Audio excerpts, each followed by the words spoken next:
la question. Et pour évoquer tous ces thèmes et répondre à toutes ces questions, j'espère, nous accueillons ce soir Carole Guilherme. Bonsoir. Bonsoir. Vous êtes conseillère municipale MoDem à Châtillon. Razia Madi est ici aussi. Bonsoir. Bonsoir. Fondateur de New Tank Cities et ex-député socialiste de Seine-Saint-Denis. Nous accueillons Benjamin Cauchy. Bonsoir. Bonsoir. Conseiller politique. Et à vos côtés, Jean-Pierre Lecoq. Bonsoir. Bonsoir, madame. Maire LR du 6e arrondissement de Paris, également conseiller régional d'Île-de-France. On en vient ce 1er mai. Avec des revendications qui concernaient l'emploi, les salaires, les services publics, la protection sociale, les libertés et la paix dans le monde. Voilà tout ce pourquoi des manifestants se sont mobilisés aujourd'hui partout dans le pays. Les syndicats avaient appelé à faire de ce 1er mai 2021 une fête du travail digne de ce nom, loin de celle de l'année dernière, vous vous en souvenez, qui n'avait pas pu se tenir dans la rue à cause du confinement. Les manifestants ont eu à cœur de se retrouver. Plus de 281 défilés partout en France, des rassemblements pour défendre donc les droits des travailleurs, mais aussi toutes ces inégalités qui se sont accentuées avec cette crise sanitaire. On fait le point avec Quentin Bérichel sur la journée avant d'ouvrir le débat. 2 ans qu'ils attendaient l'événement. Après une année blanche en 2020, le 1er mai retrouvait ce samedi ses marches syndicales. Le retour est une tradition pour les manifestants. C'est la journée des travailleurs et des travailleuses depuis très très longtemps, c'est historique. Et on a vraiment besoin et on met tous nos espoirs dans la convergence des luttes. Après plus d'1 an de crise sanitaire, beaucoup s'estiment fatigués par la politique menée et demandent du changement. Il faut qu'on arrive vers autre chose, pas vers l'avant, mais vers autre chose. L'humain d'abord. À Paris, plusieurs milliers de personnes ont bravé la pluie pour défiler. Au menu des revendications, une hausse des salaires alors que des millions de Français restent toujours en chômage partiel. Pour le syndicat Force ouvrière, la mesure a fait beaucoup de mal aux travailleurs. La plupart des salariés qui sont trouvés en chômage partiel ont perdu du pouvoir d'achat, de l'ordre de 16 à 20%. On n'épargne pas dans cette situation et encore moins quand on est en chômage partiel. Même constat pour Philippe Martinez et la CGT, qui estime que le gouvernement n'a pas respecté sa parole de défendre l'emploi des Français. Le quoi qu'il en coûte, ce qu'on constate, c'est que ça va beaucoup aux entreprises. Alors, certains me disent, oui, mais les entreprises, c'est les salariés. Sauf que les entreprises touchent de l'argent. Et exemple de ce qu'on voit dans les fonderies, ça sert à licencier les salariés, à fermer les entreprises. Les syndicats donnent déjà rendez-vous pour s'opposer aux prochaines réformes, notamment celle de l'assurance chômage et des retraites. Alors on précise que ces manifestations étaient autorisées, évidemment. L'intersyndicale avait donc appelé pour l'emploi, les salaires, les services publics, la protection sociale, les libertés, la paix dans le monde. Benjamin Cauchy, c'était important de redonner au droit syndical ses couleurs dans notre pays aujourd'hui. Ah oui, complètement. Depuis 2017, on a bien vu que la majorité présidentielle avait beaucoup de mal avec les syndicats et finalement le paritarisme était un petit peu le parent pauvre de cette mandature. Et donc effectivement, les syndicats ont besoin de redorer leur blason, même si je tiens quand même à le rappeler qu'ils avaient tous appelé à voter Emmanuel Macron lors du 2e tour de l'élection présidentielle. Donc c'est quand même bien de remettre les pendules à l'heure.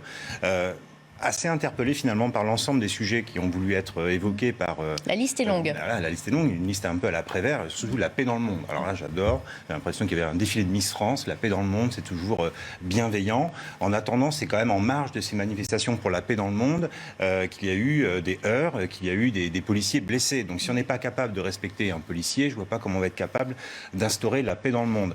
Ceci étant dit, il y a eu d'autres manifestations aujourd'hui également. Il y a eu celle-ci, il y en a eu d'autres. La marche pour les libertés, plus de 10 000 personnes, j'y suis moi-même allé. Plus de 10 000 personnes ont traversé Paris, y compris votre arrondissement, monsieur le maire, le 6e arrondissement. Les photos, oui. Bien sûr, les bouquinistes étaient ouverts, les poubelles étaient respectées. J'ai même vu des gens qui défilaient, qui attendaient de trouver une poubelle pour poser des papiers. Donc tout ça pour vous dire, 2 salles, 2 ambiances. Donc si le paritarisme veut retrouver des couleurs, si les syndicats veulent retrouver des couleurs, j'ai envie de leur dire, faites du syndicalisme et pas de la politique, ne vous mêlez pas des élections présidentielles.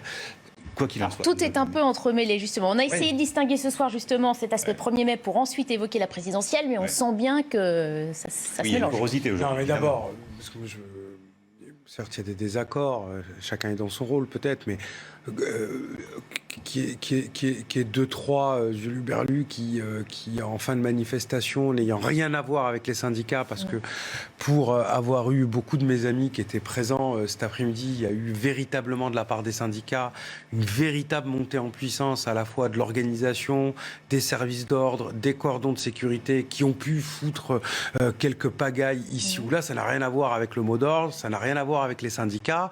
En tout cas, les images sont positives, sont bonnes, je pense, pour la démocratie.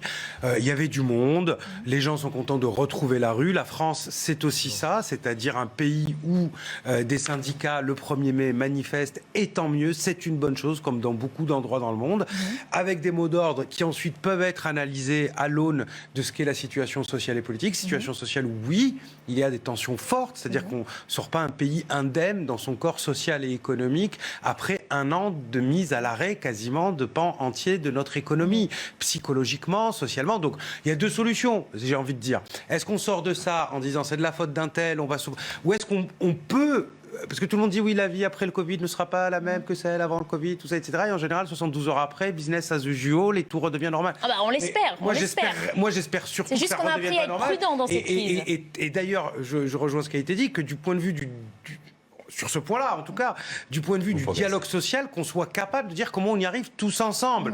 Parce qu'on n'y arrivera pas avec l'entreprise contre les salariés contre l'entreprise, c'est pas le but. Toutes les entreprises ne sont pas les mêmes, les territoires ne sont pas les mêmes. N'oubliez pas une chose aussi qui est très importante, c'est que cet impact de la crise économique, il va aussi être territorial. C'est-à-dire qu'il ne va pas impacter les territoires de la même façon. La crise de 2007, elle n'a pas impacté les métropoles de la même façon que le reste du pays. On a eu une accélération de la concentration et de l'accélération de la richesse dans certaines métropoles, au détriment de certaines autres villes. Ça ne veut pas dire le rural profond. Les 9600 communes où Marine Le Pen est arrivée en tête du second tour, c'est pas des communes qui sont abandonnées par l'État ou qui perdent de l'emploi. Je vous vois tout de suite mêler les deux thématiques qu'on a ce soir. Ce que je dis, c'est bien, bravo, c'est bien que que les gens soient mobilisés, c'est bien que les syndicats aient pu manifester. On aurait peut-être souhaité une forme d'unité syndicale quand même, pour ceux qui sont proches ou qui ont une sensibilité qui s'exprime plutôt du côté de la transformation sociale. Au regard de la gravité de la situation, ça n'a pas été possible syndicalement, politiquement, semble-t-il aussi, on y reviendra non plus. Bon, en tout cas, c'est une bonne chose. Le pays retrouve des couleurs, la couleur de ses travailleurs. On finit le tour de table et justement, on en vient aussi à tout ce que cette crise a mis en exergue. Carole Guilherme, votre point de vue sur cette mobilisation, les syndicats ont appelé à manifester contre la politique sociale régressive du gouvernement. Comment vous entendez ça ? Quant au catalogue de défense prononcé, ça fait quand même un an que nous sommes dans une situation de crise sanitaire naturellement, de crise économique, sociale. Le gouvernement a choisi de mettre le pays à l'arrêt justement pour sauver aussi ses concitoyens.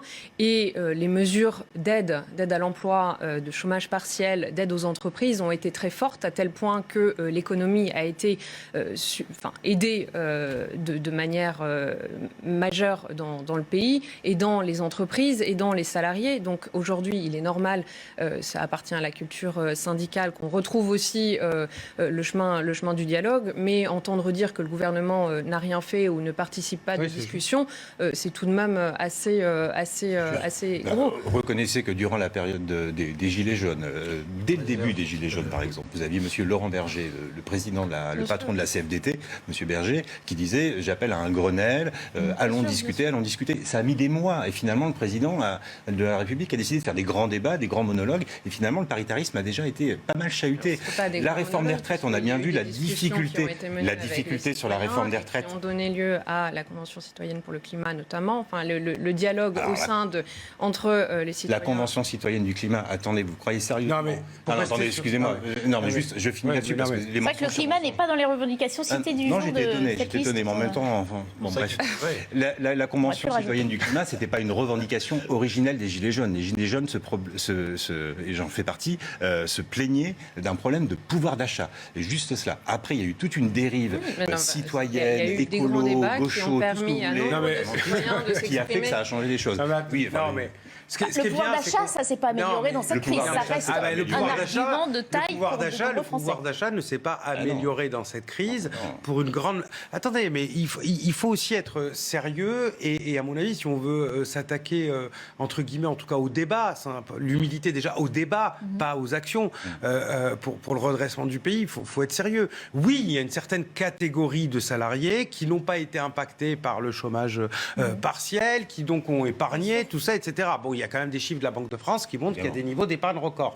Pour autant, vous avez une grande majorité de salariés qui, eux, déjà, ont continué à travailler pour certains, qui n'ont pas vu leur pouvoir d'achat augmenter, ce qui a amené le président de la République à dire on va faire un coup de pouce avec la prime Macron. Donc on voit bien qu'il y avait une pression là aussi. Et puis vous en avez d'autres qui, eux, ont perdu du pouvoir d'achat. C'est vrai. Ils ont perdu, ils sont en galère, c'est dur. Il y en a qui perdent leur emploi. Personne ne le nie. Voilà, personne ne le nie. Maintenant, face à cette situation, dire le gouvernement ne fait rien et ne mène qu'une politique régressive, je pense que ça n'est pas productif. Parce que si on regarde ce qui se passe en Europe, que ce soit pour les salariés ou pour les petits chefs d'entreprise, il y a beaucoup de pays, je le sais, où les mêmes catégories pouvaient regarder avec envie le traitement qui était en France. Donc on peut se comparer, ok, on peut dire qu'il y a des choses à améliorer, c'est évident. On doit revendiquer, c'est une urgence et une nécessité, mais c'est bien de le faire dans un cadre de débat qui soit raisonné. Oui, mais enfin là, il est un peu tôt aussi pour tirer Bien sûr. le résultat. Là, on était dans le curatif. On est en respiration artificielle. On est en respiration artificielle. La plupart des entreprises françaises sont en respiration artificielle, chômage partiel, depuis 1 an. Malheureusement, comme beaucoup de Français malades du Covid, on sait très bien que la respiration artificielle, c'est excessivement dur. Quand on va arrêter, et même si le gouvernement a l'air de vouloir arrêter, je dirais, de façon échelonnée, en fonction des secteurs, il va y avoir malheureusement des entreprises qui vont défaillir. Et c'est là qu'on pourra faire le bilan, véritablement. Bien sûr. Et alors que la crise sanitaire continue, qu'on ne sait pas si ça ne va pas rebondir, et même si, de mon point de vue, on en reparlera tout à l'heure, il faut tout à fait ouvrir. Et là, je suis en accord avec le président de la République, même si je pense que malheureusement, le gouvernement a quasiment échoué sur tous les domaines de lutte contre l'épidémie, tests, masques, traçage, isolement et vaccination beaucoup trop lente. Mais il n'y a pas d'autre moyen que de réouvrir, puisque tous les autres impacts psychologiques, économiques, doivent être pris en compte. Et là, aujourd'hui, effectivement, pour revenir sur les manifestations, moi je crois que c'était bien, même si les règles de distanciation sociale n'étaient pas vraiment respectées, que les masques n'étaient pas toujours là, mais enfin, le pays respire, la respiration démocratique, ça fait partie de la vie d'un pays. Mais moi, sur cet appel à... Ces manifestations aient lieu, même si, bien évidemment, les mots d'ordre étaient complètement patchwork. Après, les mots d'ordre soulignent des inégalités qui s'accentuent avec cette crise. Monsieur le maire, vous faites bien de rappeler ce point de détail, parce que moi je suis issu d'un département, je vis dans un département, ma femme est restauratrice, a son propre restaurant dans un département où le taux d'incidence est à 450, alors que le taux d'incidence à 400 et la limite couperait pour que les mesures de réouverture s'imposent, cet appel à la responsabilité collective. Parce que dans le département le plus pauvre de France, la Seine-Saint-Denis, aujourd'hui, demain matin, si on était à la date fatidique de réouverture, on ne réouvrirait pas. Attention, là-dessus, on va revenir.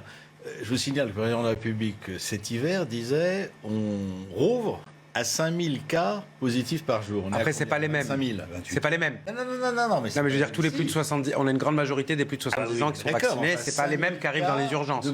Non, 5000 cas positifs. Oui, je sais, je sais. 5000 lits de réanimation. Oui, mais les positifs ne sont pas les mêmes cet hiver que... D'accord, enfin, il parlait bien, donc même si c'est 10 000, allez, 10 000, on est à 25 000. On est à 25 000. Il faut rouvrir en geste barrière, en respectant les règles de distanciation sociale, mais rouvrir la culture, rouvrir la restauration, rouvrir un maximum de choses. Et puis la pression. Tout en étant effectivement responsable. Pression médiatique aussi, parce que partout en Europe, ça réouvre. Alors là, vous avez enchaîné avec la troisième thématique. Alors, gardez encore vos arguments. C'est vrai que le temps passe vite, mais on va... J'avais du retard, là. J'avais du retard, comme ça, vous avez regagné votre retard. Parfait. Ce 1er mai avait aussi des allures donc, très politiques. On l'a évoqué dès le début de ce débat. On va y venir plus précisément, avec un lancement officiel, presque de campagne présidentielle. Plusieurs personnalités en ont profité pour critiquer l'action d'Emmanuel Macron, afficher clairement leur position, voire même prononcer un premier discours de candidat pour 2022. Résumé de la journée avec Élodie Huchard. L'élection présidentielle aura lieu dans 1 an. Il y a ceux qui y pensent et il y a ceux qui se voient déjà à la place du président de la République. Alors je vous souhaite que le 1er mai 2022, je puisse revenir vous voir comme président de la République. Un air de campagne pour cette fête du travail. Comme chaque 1er mai, Marine Le Pen a déposé une gerbe au pied de la statue de Jeanne d'Arc. L'occasion pour elle d'étrier le bilan d'Emmanuel Macron et de prédire le pire en cas de réélection. Il est évident que si Emmanuel Macron, pour le plus grand malheur de la France, était amené à effectuer un deuxième mandat, le chaos serait absolument général. Alors que certains sont déjà candidats, d'autres espèrent encore l'union. C'est le cas notamment à gauche. L'année prochaine, vous aurez une offre sociale et écologique et il y aura la possibilité de ne pas être condamné à un duel entre Emmanuel Macron et Marine Le Pen. Un 1er mai où donc les politiques auront volé la vedette aux syndicalistes. Voilà, donc on va revenir sur ces deux candidats déclarés l'un après l'autre. Jean-Luc Mélenchon, d'abord candidat à la France Insoumise à l'élection présidentielle, était lui à Lille. Il a refusé le contact avec d'autres poids lourds de la gauche et des Verts. Radi Amadi, on a parlé il y a 15 jours à peine de ce premier pas vers une union de la gauche. L'attitude de Jean-Luc Mélenchon aujourd'hui montre qu'on est plutôt mal parti. Mais, on est plutôt... Sur cette union de la gauche. Ce que je trouve, l'union de la gauche... Ou alors ça veut dire tous derrière moi. Mais non, mais le problème, il est que il ne faut pas prendre les Françaises et les Français pour des idiots. C'est-à-dire que l'union, vous la faites sur la base d'un projet, sur la base d'échanges et de discussions. Est-ce qu'aujourd'hui, la gauche peut se rassembler autour de Jean-Luc Mélenchon ? Moi, je suis plutôt de sensibilité de gauche. Jamais de ma vie, je voterai Jean-Luc Mélenchon.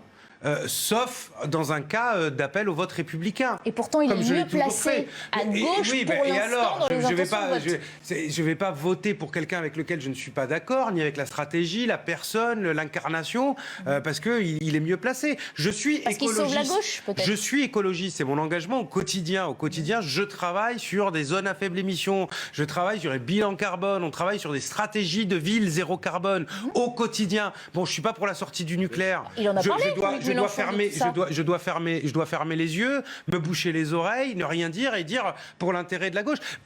Si vous êtes de gauche, vous avez un enfant, vous avez deux personnes qui sont en désaccord. Vous dites ils vont s'occuper du projet pédagogique de votre enfant à l'école. Vous n'allez pas le faire. Les deux personnes ne sont pas d'accord entre elles. Vous avez une entreprise, vous avez des salariés, vous avez un projet pour l'entreprise, vous avez deux personnes, vous devez les faire travailler sur le projet. Elles ne sont pas d'accord entre elles. Vous allez les faire travailler ensemble ? Non. Alors ce que vous ne voulez pas pour votre entreprise, ce que vous ne voulez pas pour votre enfant, pourquoi vous le voulez pour le pays ? Donc ce qu'il faut, c'est déjà de débattre du fond, clairement. Et pour le Parti socialiste, dont je viens en particulier, c'était aussi d'avoir un discours de vérité par rapport à la période précédente. Est-ce qu'on est pour ? Est-ce qu'on est contre ? Quel bilan ? Il y a des choses positives. On a eu un solde positif en emploi industriel depuis 30 ans. En 2017, c'est quand même un petit peu grâce à ce qui s'est fait entre 2012 et 2017. Excusez-moi. Il y a eu un certain nombre d'objectifs qui ont été atteints. 500 000 logements en un an. Enfin, on peut en parler des logements ? Ça a été atteint. Il y a des choses qui ont été... Attendez, il y a des choses qui ont été catastrophiques. Bon, on peut le dire, on peut en parler. Vous avez le 1er mai, la date anniversaire du décès d'un grand homme de la gauche, Pierre Bérégovoy. Pierre Bérégovoy, il était capable d'aller sur un plateau télé, parce que lui, il avait vécu dans sa chair ce que c'était que d'être ouvrier. Il ne faisait pas que d'en parler sur les plateaux, il avait vécu ce que c'était que les classes populaires. Et il avait vécu ce qu'étaient les contradictions aussi du progrès social. C'est-à-dire, il faut aussi produire les richesses. Il disait la chose suivante, si je me rappelle bien, il dit on ne construit pas le progrès social, par exemple, à coup de déficit.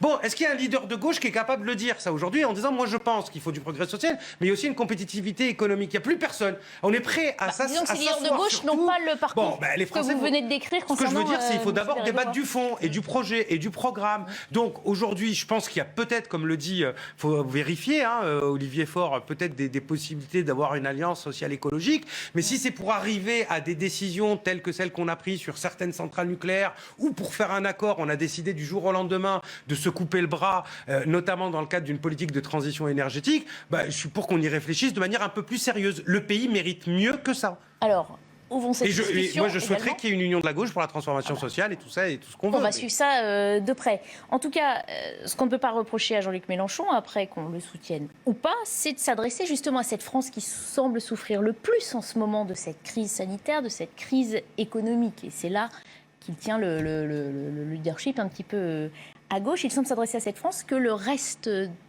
des personnalités politiques semble ignorer, ou mal entendre en tout cas.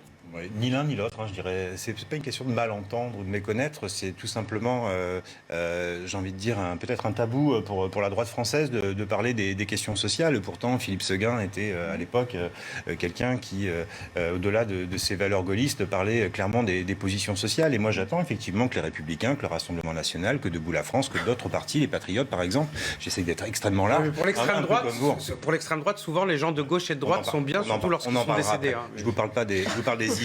Et moi, j'aimerais que ces partis-là, justement, aillent plus du poing sur la table et pas laisser le monopole de la bienveillance sociale à la gauche et à Jean-Luc Mélenchon sur la question, par exemple, des allocations chômage. Il y a quasiment, sauf erreur de ma part, quasiment un chômeur sur 4 qui va avoir moins de 17% d'allocation à compter du 1er juillet. Et ça a été bel et bien écrit dans le dossier que la France a rendu à l'Union européenne dans le plan de relance. C'est écrit qu'il va y avoir une réforme des retraites et une réforme des allocations chômage. Manon Aubry, députée européenne de la France Insoumise, l'a même écrit et posté sur les réseaux. Donc effectivement, la droite doit reprendre ces sujets-là. Il n'y a pas de complexe à parler aux chômeurs, à parler aux retraités, à parler aux enseignants. On peut parler à tout le monde. Et puis cette gauche, pour moi, effectivement, elle est incompatible. Parce qu'entre ceux qui prônent la décroissance et ceux qui prônent un mondialisme exacerbé, ceux qui prônent les éoliennes partout, qui veulent dénaturer, qui veulent mettre des tonnes de béton. Oui, bien sûr, on met des tonnes de béton, on saccage la faune et la flore, qu'importe. Oui. Et puis d'autres qui prônent le nucléaire.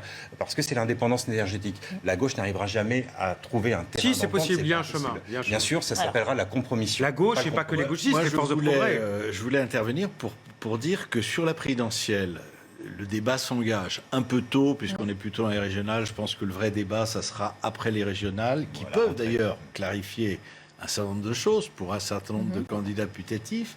Et puis après l'été, ou pendant l'été, on commencera à voir les choses se clarifier.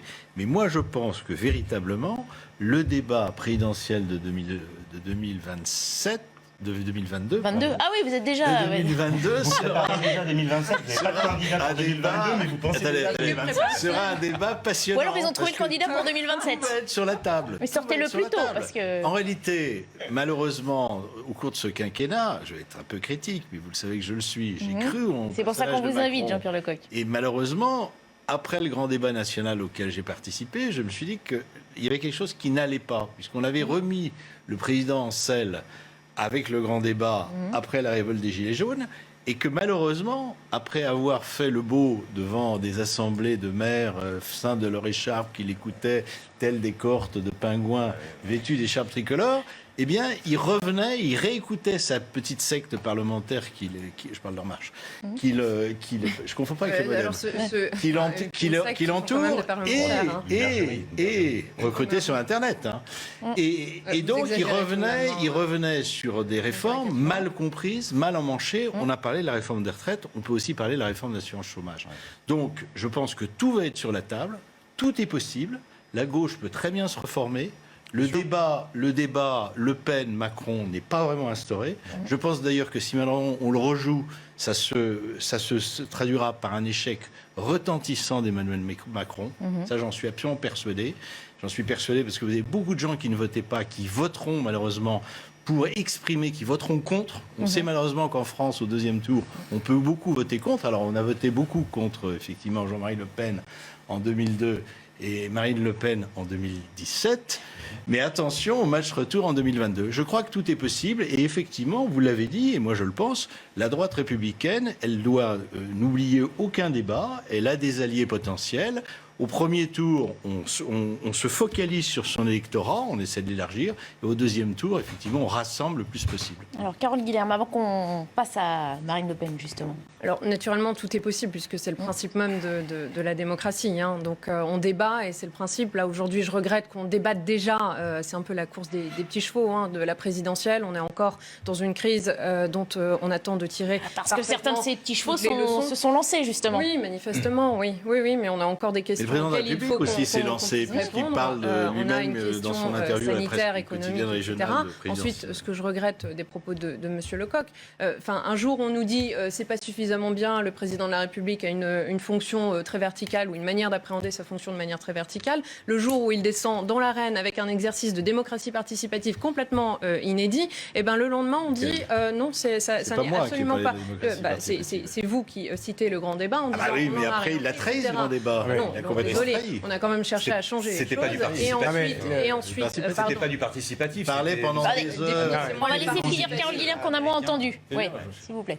Et donc, dès le lendemain des grands débats, on torpille exactement tout cela. Donc, la présidentielle va s'entamer dès l'instant où on sortira, où on retrouvera justement cette vie un peu plus normale qu'on l'a été. Et là, on a des défis majeurs devant nous qui tiennent à l'économie, à la transformation économique. On a besoin d'accompagner un certain nombre d'entreprises, de citoyens. Et donc, il faudra répondre à cela. Mais avant cela, entamer le débat de la présidentielle me semble assez prématuré.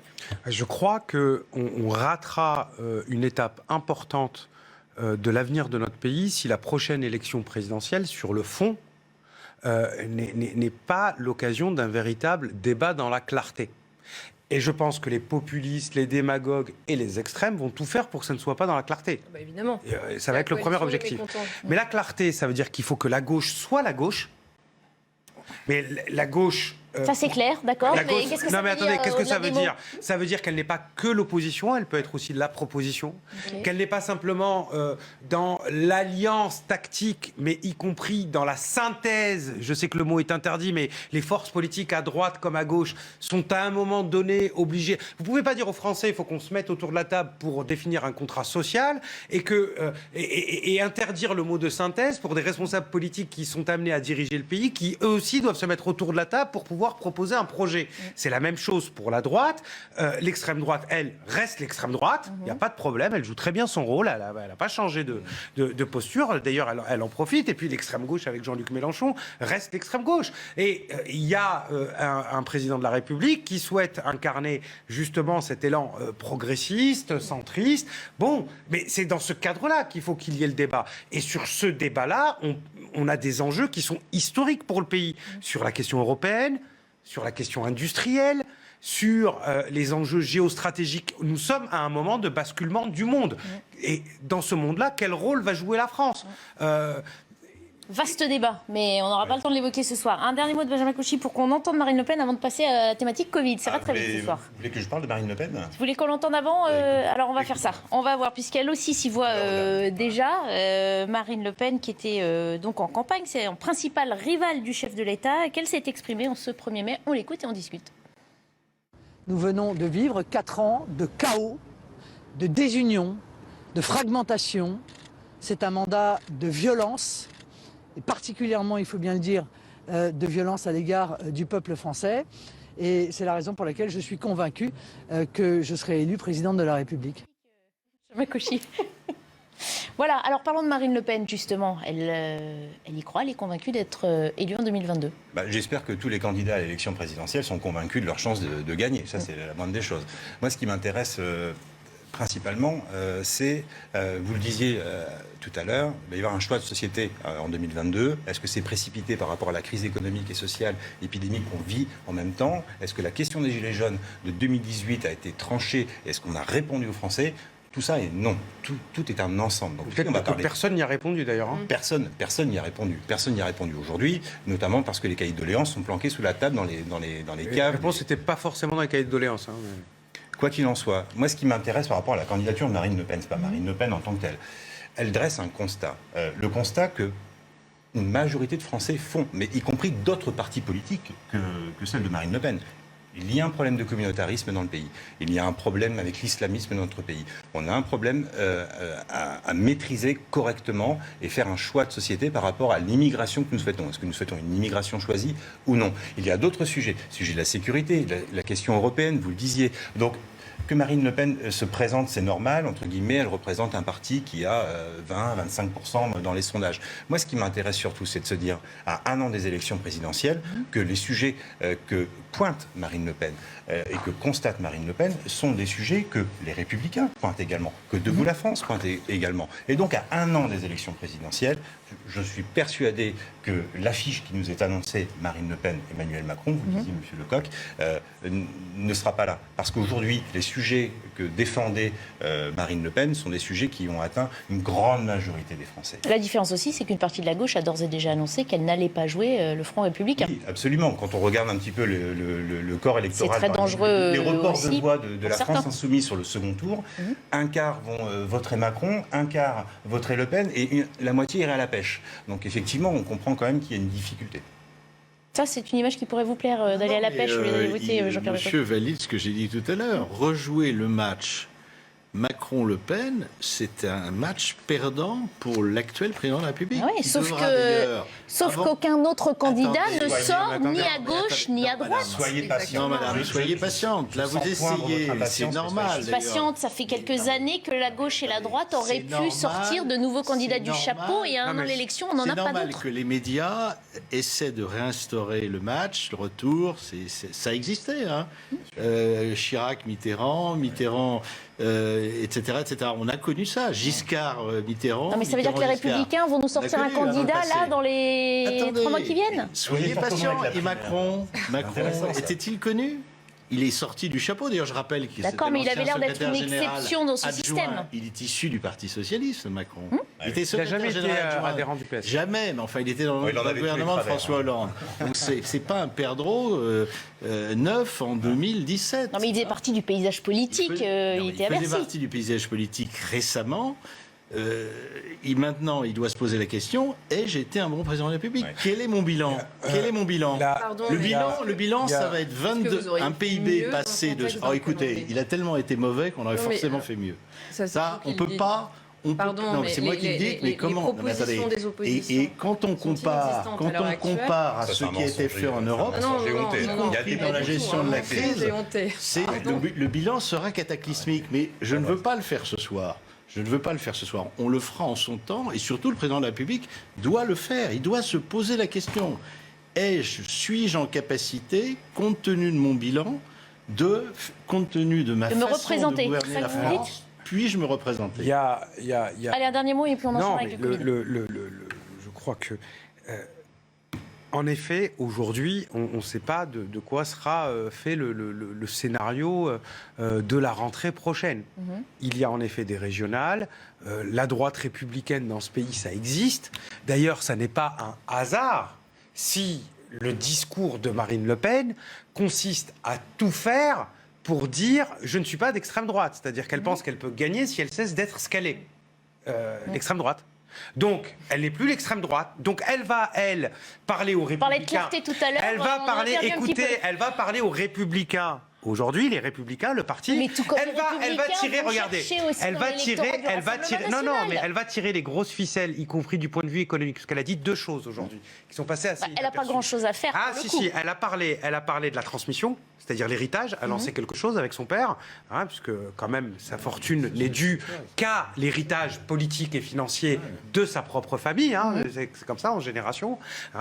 Bon, et donc elle a envoyé ce signal-là, qui est un signal fort envoyé à la droite, c'est-à-dire attention, moi je suis pour. Elle l'a pas dit tel quel, mais parce qu'elle voit que c'est problématique. On peut pas à la fois être avec le peuple et dire aux plus riches, vous allez pouvoir transmettre 100% sans impôt à vos enfants. Mais elle a dit quasiment ça. Et ensuite, elle a été sur un discours très droite libérale sur le thème, pendant 5 ans, vous payez pas d'impôts, vous créez une boîte et vous payez pas d'impôts sur les sociétés. Je rappelle qu'on paye des impôts sur les sociétés à partir du moment où on fait des bénéfices. Bon, faut lui rappeler quand même, surtout lorsqu'elle dit on apportera et on donnera un montant de financement égal à l'apport. C'est-à-dire que celui qui a un papa qui peut lui donner 1 million d'euros, lui, il a 1 million de l'État. Et en plus, c'est tout le monde qui le paye avec l'impôt. Mais bon, bref. Donc elle a compris ça. Mais ce qui ne l'empêche pas, samedi prochain, d'envoyer Gilbert Collard au rassemblement de l'Action française, d'accord, de la France maurassienne, pour faire un discours. Donc elle va vouloir être la droite et l'extrême droite, même si elle est l'extrême droite, quoi qu'il arrive. Donc à la droite d'être à la droite, à la gauche d'être la gauche, au centre progressiste d'être la centre progressiste, et il ne faut pas jouer à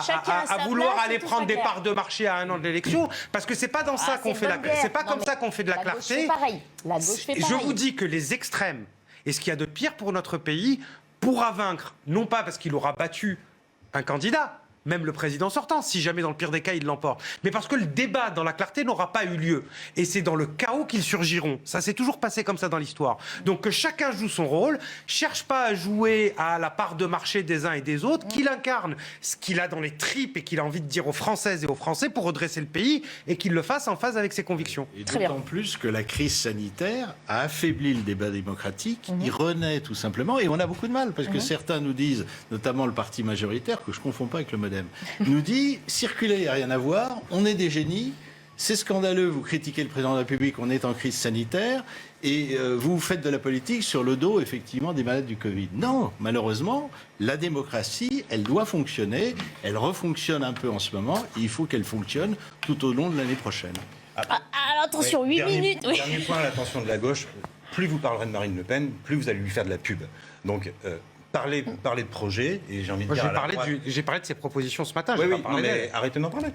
Arrêtez d'en parler. Pourquoi ? C'est un débat politique, au contraire. Non, mais ce que je veux dire... Moi, j'ai grandi, j'ai commencé à militer à Toulon. J'ai toujours... En même temps, on attend d'autres candidats déclarés. J'ai toujours dit qu'on combattait l'extrême droite, non pas juste avec des grands drapeaux et en disant « Oh, les fachos », non, mais en ayant des débats sur le fond. Ouais. Bon, un débat sur le fond, elle vous dit qu'elle veut être la candidate du peuple. Ce matin, elle sous-entend à demi-mot que si vous votez pour elle, les plus riches pourront transmettre leur patrimoine à leurs rejetons. Bon, ça va. Alors, on va arrêter de se payer... Marine Le Pen, alors. On va arrêter de se payer la tête du gilet jaune 2 minutes. Bon, on attendra la déclaration d'autres candidats, alors que ce soit à gauche ou à droite d'ailleurs, pour pouvoir élargir un petit peu le spectre. Il nous reste quelques minutes pour parler de la Covid, avec aujourd'hui l'ouverture de la vaccination à plus de 4 millions de personnes, des personnes considérées comme fragiles. Par fragile, on entend qu'elles souffrent de maladies chroniques, hypertension artérielle compliquée, insuffisance cardiaque, diabète de type 1 et 2. On va voir ça sur des images tournées au Stade de France. Aujourd'hui, l'ouverture de la vaccination à un plus large public. On y vient enfin. C'est une bonne chose selon vous. On a longtemps dit en France qu'on voulait d'abord faire catégorie par catégorie. Et puis aujourd'hui, il semble qu'on précipite un petit peu plus cette ouverture. Je ne vous donne pas la parole tout de suite, Radio excusez-moi. On vous a plus entendu que Caroline. Non, vous avez raison. C'est une excellente chose. Effectivement, la stratégie qui a été appliquée par le gouvernement, c'est de défendre en priorité les publics cibles les plus fragiles. Aujourd'hui, les choses nous permettent d'ouvrir cela. C'est une très bonne chose. La coopération à l'échelle européenne a fonctionné aussi, avec naturellement indexer tout cela sur la capacité de production industrielle et de vaccins naturellement, mais c'est une très bonne chose et puisse-t-il y avoir d'autant plus de vaccins demain que cela nous permettra de sortir de cette ornière. Les doses, elles arrivent plus dans vos villes, dans vos Oui, elles arrivent. circonscriptions ? Ceci dit, le démarrage a été très lent, ça arrive davantage. Je vous rappelle qu'il faut maintenant, si on veut vraiment qu'il y ait une immunité, que la totalité de la population adulte, il faut faire 600 000 doses par jour, 600 000 vaccins. On est en moyenne jusqu'ici à moins de 400 000, mais on monte. On peut essayer effectivement penser atteindre. Au milieu du mois de juin, apparemment, ça sera ouvert à tous les jeunes de plus de 18 ans. Il reste le problème, effectivement, de en quelque sorte, du désamour devant certains vaccins. Ça semble se résorber lentement. Ça se résorbe, mais bon, il faut aussi que tout le monde s'y mette, y compris les télévisions qui ne fassent pas trop de publicité sur des cas malheureux. Le ministre de la Santé, j'ai été très critique à son égard, mais il a eu raison de rappeler qu'on risque beaucoup plus en prenant l'avion une catastrophe. Bien sûr, ou en traversant la rue. En traversant la rue. Mais enfin, moi je voulais quand même faire signaler que est-ce qu'il ne faut pas maintenant, et d'ailleurs notre ami en parlait tout à l'heure, vous avez été député de la Seine-Saint-Denis, et la Seine-Saint-Denis, il y a une incidence de 600. Je crois qu'on est 600, un peu plus. 450 500. C'est en tout cas un des départements de l'Île-de-France le plus touché. Est-ce qu'il ne faut pas maintenant, à partir du moment où on a plus de doses, une politique de vaccination territorialisée ? On parle de déconfinement territorialisé. Ça a posé problème depuis des mois, cette question. Ce que le gouvernement a beaucoup de mal à entendre. Alors, ceci dit, il y a le fameux couple préfet... Et en général, les Français ne comprennent pas pourquoi on est contre. Qui fait rigoler tout le monde, parce que c'est le préfet qui a le pouvoir, encore que le préfet, quelquefois, n'est pas au courant de ce que dit le ministre la veille. Mais bon, ça peut s'améliorer. Il faut réfléchir à ça. C'est très juste, c'est très pertinent, et franchement, c'est une très très bonne idée. Il faut l'expertiser, j'en sais rien, mais en tout cas... Ça s'expertise en deux, oui, en 2 minutes. Enfin, je veux dire, on voit des mairies, notamment dans le sud-est de la France, qui avaient été en première ligne sur les taux d'incidence il y a 3 semaines, 4 semaines. Donc on leur a dit, on va vous envoyer plus de vaccins.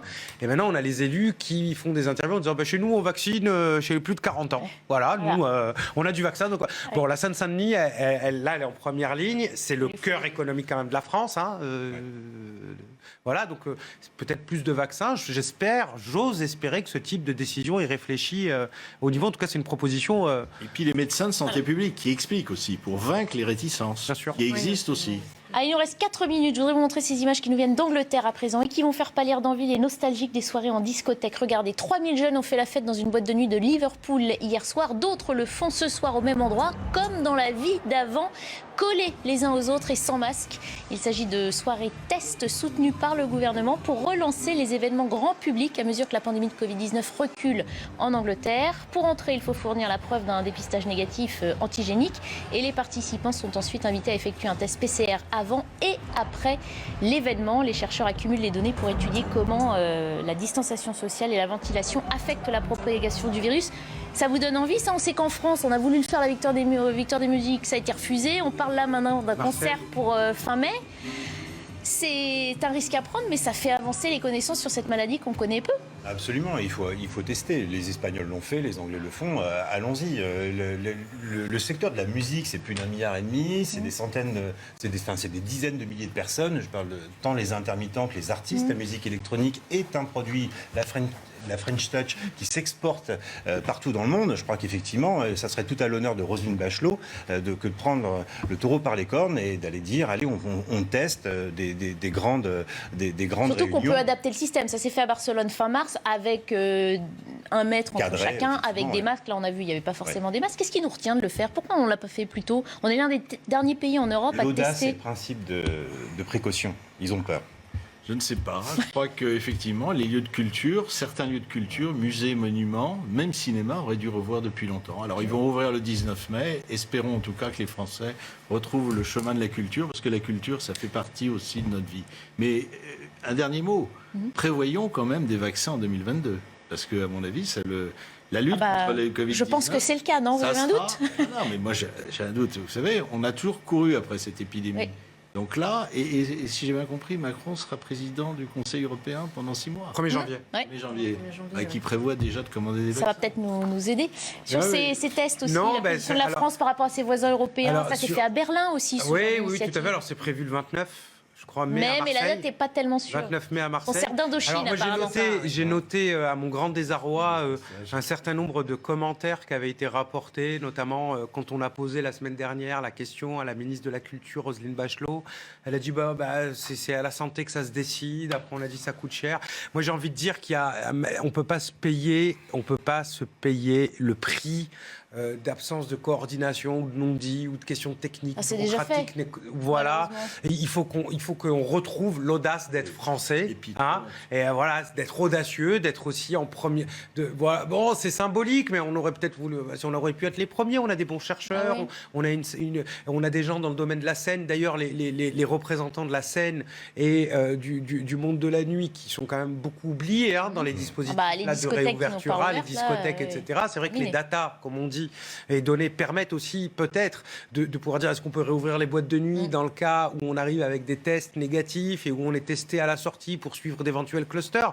Bon, oui, ça m'enquiquine un peu et ça m'énerve un peu qu'on soit derrière d'autres pays alors qu'on est les Français, quoi. Enfin bon, mais un peu réfractaire comme disait le chef de l'État. Je ne sais pas si c'est réfractaire, mais en tout cas, naturellement, on a tous envie de retrouver cette vie-là et la chaleur, nos voisins, etc. Donc, naturellement, après, on ne doit pas non plus faire les choses de manière complètement inconséquente. Ça fait 1 an qu'on est dans cette crise-là. Non, mais à Barcelone, par exemple, après ce test, il n'a été détecté aucun cas de contaménation 1 mois après. Les gens sont testés avant.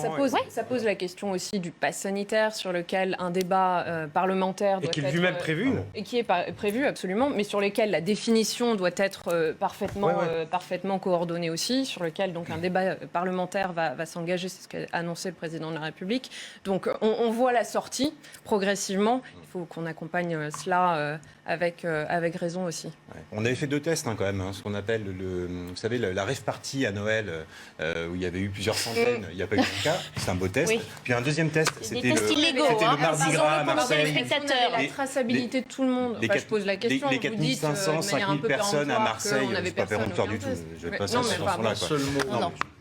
L'ironie de Benjamin Cauchy, ce sont des tests illégaux dont vous parlez. Je dis rouvrons et vaccinons. Très bien, ce sera le mot de la fin. Merci à tous les 4 d'avoir été nos premiers invités en ce samedi soir. Restez avec nous, on revient sur la